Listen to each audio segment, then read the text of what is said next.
क्या आपने कभी सोचा है कि जितने भी प्लैनेट्स एंड स्टार्स हैं वे स्फेरिकल शेप में यानी गोल शेप में ही क्यों रहते हैं। हमारे सोलर सिस्टम में कुल 8 प्लैनेट्स हैं। वे सब एक दूसरे से डिफरेंट हैं। उसमें से कोई छोटे और रॉकी हैं तो कुछ बड़े और गैसियस हैं, लेकिन सबके सब राउंड शेप के हैं। पर ऐसा क्यों? वे क्यूब्स, पिरामिड्स या डिस्क जैसे शेप के क्यों नहीं होते?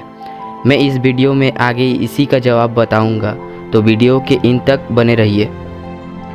जो प्लैनेट्स राउंड या स्फेरिकल शेप में होते हैं वह ग्रेविटी के कारण होते हैं। प्लैनेट्स का ग्रेविटी एज को सेंटर से सभी तरफ से इक्वली पुल करता है, like the spokes of A bicycle wheel. यही जो है पूरे प्लैनेट का ओवरऑल शेप एक स्फेयर में कन्वर्ट कर देता है, जो कि 3 डायमेंशनल सर्किल जैसा होता है। हमारे सोलर सिस्टम में जितने भी प्लैनेट्स हैं सब राउंड शेप के हैं, पर कुछ प्लैनेट्स दूसरों से ज़्यादा राउंडेस्ट हैं, जैसे मरकरी और वेनस। ये करीब करीब मार्बल यानी गोली जितने परफेक्ट स्फेयर होते हैं। लेकिन कुछ ऐसे प्लैनेट्स हैं जो परफेक्टली राउंड नहीं होते हैं, जैसे सैटर्न एंड जुपिटर, जो कि मिडल में कुछ ज़्यादा ही थिकर होते हैं। जैसा कि वे गोल गोल घूमते हैं तो वे इक्वेटर के अलोंग थोड़ा बाहर निकल आते हैं। ऐसा क्यों होता है? हम किसी भी स्फेरिकल शेप वाले ऑब्जेक्ट को घुमाते हैं, जैसे a wheel, A DVD, A fan को, तो उसका किनारा जो होता है सबसे फास्टेस्ट घूमता है अंदर की चीज़ों की तुलना में, और उस पर सेंट्रीफ्यूगल फोर्स लगता है। सेंट्रीफ्यूगल फोर्स एक बाहर की ओर लगने वाला फोर्स होता है। जैसे यदि हम साइकिल पर बैठकर साइकिल को गोल गोल घुमाते हैं तो हमें लगता है कि हम बाहर की ओर फेंका रहे हैं, या जब हम साइकिल चलाते हैं टायर से कीचड़ बाहर की ओर निकल जाता है।